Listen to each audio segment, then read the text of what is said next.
Used equipment, sometimes it's a really good idea, and sometimes it can bite you in the butt. So today we're going to go over those things that you need to look for and ask for and figure out before you buy used.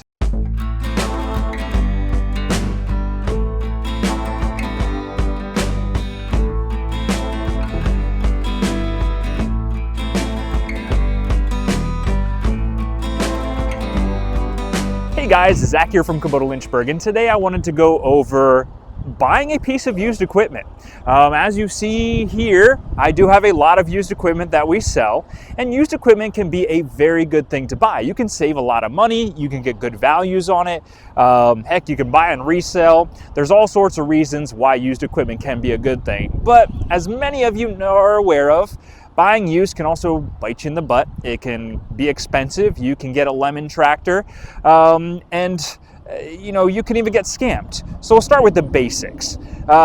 If it looks too good to be true, it's too good to be true. Most people these days know how to go on the internet and search and see what their tractor is roughly worth. Now, some people do want to just get out of it real quick, make a couple bucks, and you might find a great deal. But if you find a nice tractor, four-wheel drive with a loader, that's $3,000 and it's in 100 hours on it, you know that's a scam. And unfortunately, a lot of people still fall for those. So if it's too good to be true, do a ton of research and just don't trust it realistically. If you're buying from an individual, you need to ask a couple questions. And what are those questions that you should ask? Well, the first thing is going to be, do you own it outright? Can you send me like a video of you walking around? And I like to say, ask for something odd, something specific in that video.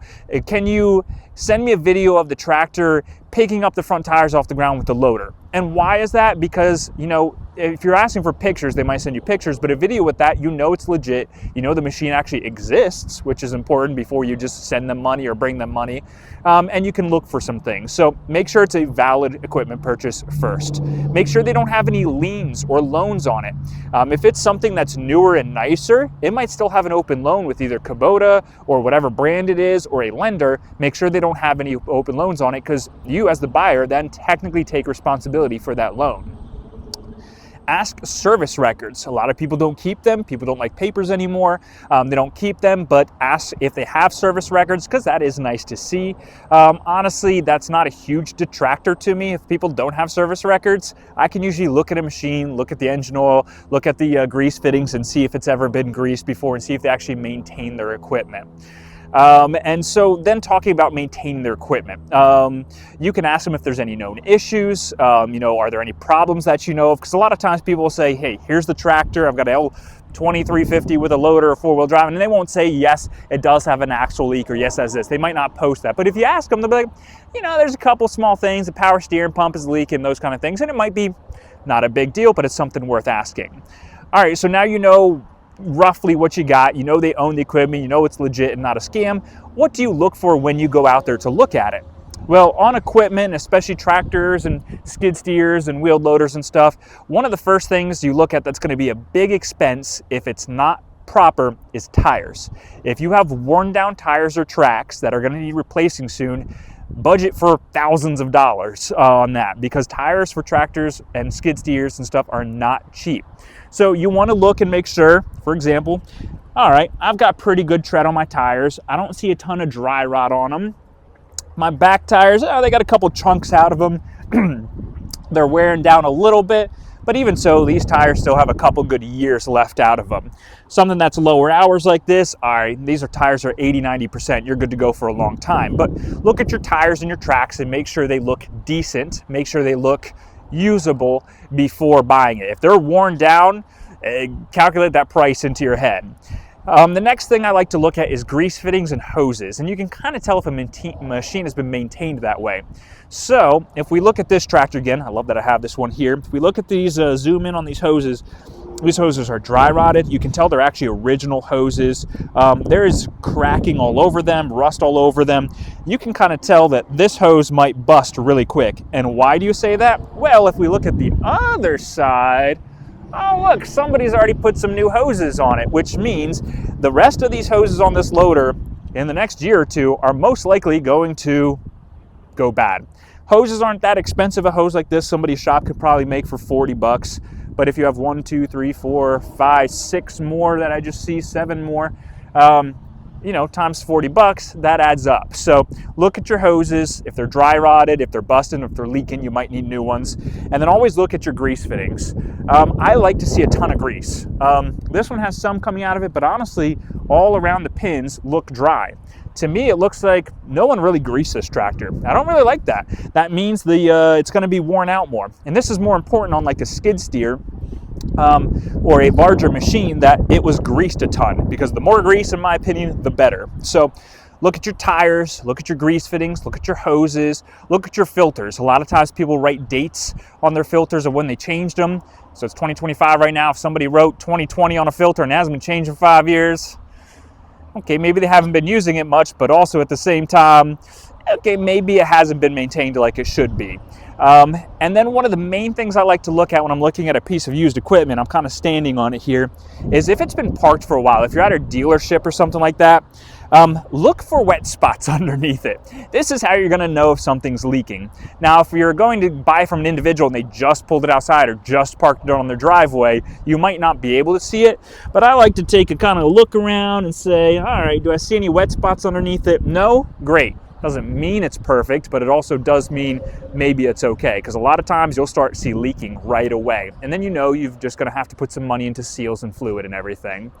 As far as the operation of the machine, make sure your ranges work and your forward and reverse and everything like that. Check over the good operation. But those are the little things that you can look at to make sure that, all right, this machine does seem like it's upkept or well maintained.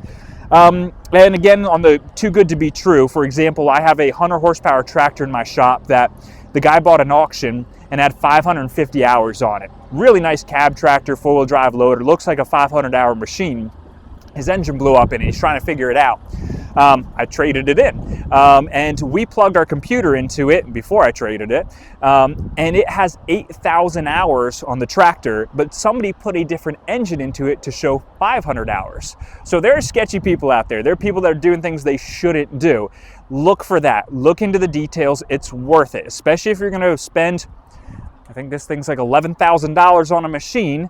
A brand new one might be $25,000. You might get that great savings. Look into the details, ask the questions, ask for paperwork. Now, should you buy from an individual who's selling, or should you buy from a dealership? Usually you're going to pay a little bit more from a dealership. I'm honest, I just tell the truth, it is the way it is. We have to make a profit, I have to pay a sales department, I have to pay a service team, I've got to pay all sorts of people, the person videoing this. So should you buy from a dealership? Well, a dealership normally goes over and they're going to disclose anything they find with you simply because they want to keep their reputation. That's important. You can go on Google and destroy a dealership. They want to keep their reputation. They like building a repertoire with the community. So a dealership is a little bit safer. I'm gonna look at this tractor and say, I see the power steering is leaking on it. Let me fix that for you, Joe, before you buy this tractor. I've got you taken care of. An individual, a lot of times, because once that deal is done, they might just wipe the oil or anything off of it and say, I'm not gonna disclose this. So you spend a little bit more at a dealership.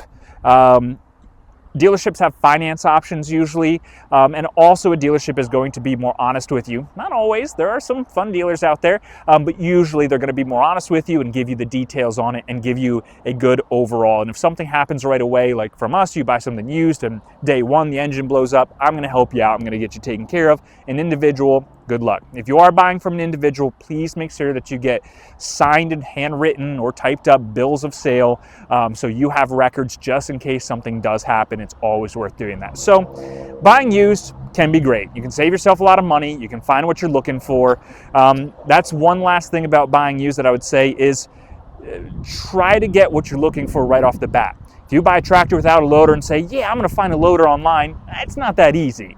A new one you can custom build and get exactly how you want. On a used one, if it takes a little bit longer, takes a little more research to get exactly what you're looking for, it is worth it, because adding on to a used tractor is not the easiest thing to do. So if you have questions about buying used or buying new, leave me a comment, let me know.